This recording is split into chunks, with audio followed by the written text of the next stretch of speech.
Ng Mistulang Resort ang binahang Balukok Bypass Road sa Apalit, Pampanga. Nakalibre man ang swimming ang mga dumayo, binalaan naman silang bawal maligo roon. Narito ang Frontline Report. Sarap na sarap lumublob at magtampisaw ang grupong ito. Parang nasa resort lang ano. Pero teka, bakit may mga sasakyan? Ito pala kasi ang binabahang Balukok Bypass Road sa Apalit, Pampanga. Maraming dumayo rito na ang iba naglatag pa ng lamesa, saka tsumibog. Kung wala namang baon, may nagbebenta ng palamig at fishball. Pakay naman ng iba, mangisda.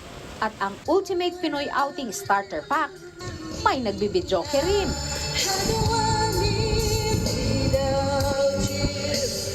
Pero kung may naligo sa baha, meron namang mga motorista na ginamit ang tubig ng bypass road para linisin ang motorsiklo.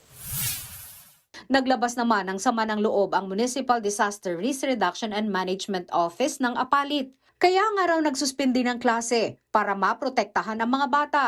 Pero ang ilan naman daw, makikitang naliligo pa sa baha. Paalala ng mga otoridad, bawal maligo sa binahang Balukok Bypass Road.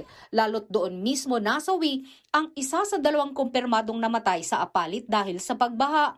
Patuloy na nag-iikot ang Apalit Municipal Police sa lugar. Bukod sa masama sa kalusugan ang maligo sa baha, delikado rin kung bigla pang tumaas ang tubig.